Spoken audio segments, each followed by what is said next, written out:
Good morning, period one. I hope everybody's doing well on this Wednesday in our first week of enrichment.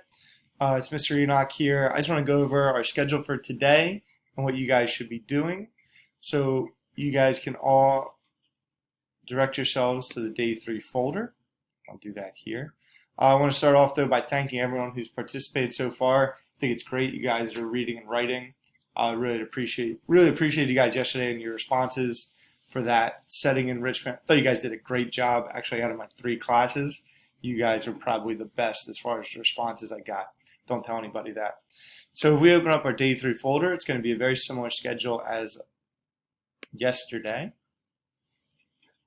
So I'd like you guys to do, read for 30 minutes, please. A little bit less, a little bit more, whatever you need to do. Try to use that same book you've been doing. If you're picking articles, feel free to pick a new article. For this one and for the rest of the week, actually using fiction will work a little bit better, or nonfiction if it's about a person, so biographical or autobiographical. If you're doing something that's nonfiction, like one of the articles in the list, that's fine too. You just might have to get creative as you complete the enrichment pieces. So what I want you to do then is after you read for 30 minutes, read and review the character worksheet. I'm actually going to do that today with you. Then you guys are going to post on the discussion board. It doesn't have to be particularly long there. I just want to give it a sense of what characters you're reading about today. Today's theme is characters. And then please complete and submit one of the following enrichment activities. And I'll go over those after I go over the character worksheet. So you guys can all access this on Schoology. This is just to go over the idea of character and what is a character. So by definition, a character is any individual in a story. The story can be focused less on the actions and more on the characters that perform the actions or are affected by it. And by learning to analyze and understand characters or break them down to their personality and their actions, we can better understand all the other elements of the story and the author's overall message. So there's 2 different types of characters. We didn't really talk about this in class, but when you think about it, there's a central character, one of the characters the story focuses on, and then there's a secondary character, a character who doesn't receive the most attention.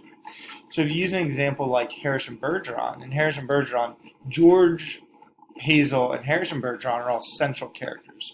That's who the action focuses on. And then a character like Diane Glampers, that lady who comes out and takes out Harrison at the end of the story, she's more of a secondary character because while she does affect the action, the story doesn't really focus on her. Another way to look at it is the protagonist and the antagonist. If you remember our prefix study, pro kind of meaning positive or good, anti meaning anti or against. So the protagonist is one of the leading figures of the story who often champions a cause or works to solve the main conflict in the story. The protagonist can be a person, an animal, a supernatural object. It really depends on what story you're reading. An antagonist is a character who comes into conflict with the protagonist. He or she, or it, prevents the problem from being solved.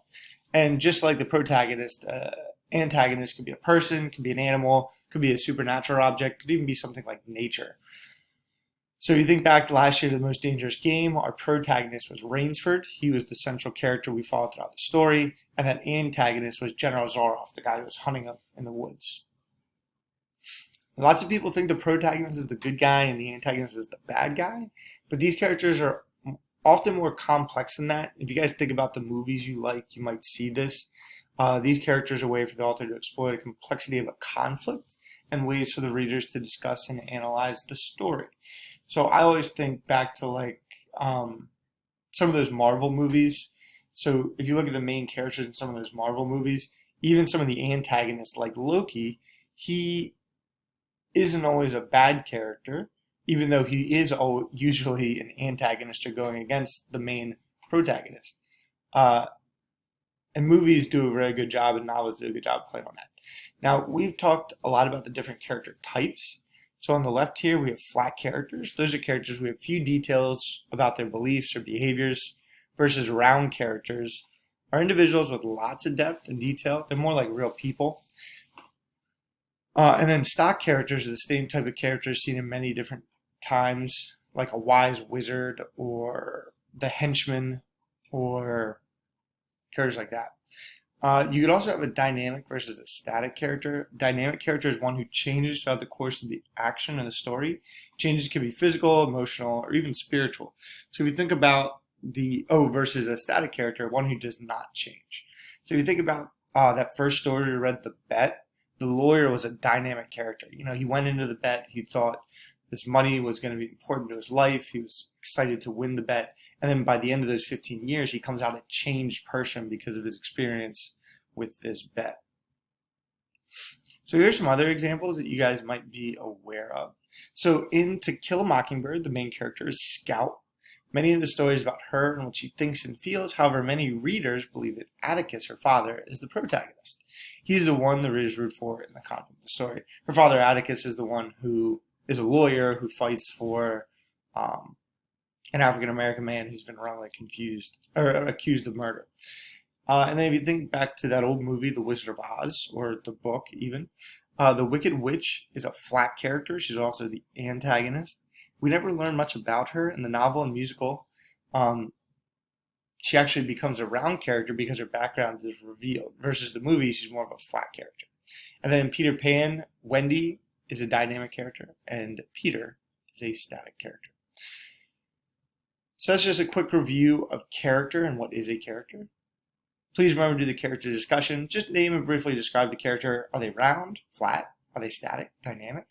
Don't feel like you have to give me a full paragraph or anything. Just kind of briefly describe whatever character you're going to be discussing.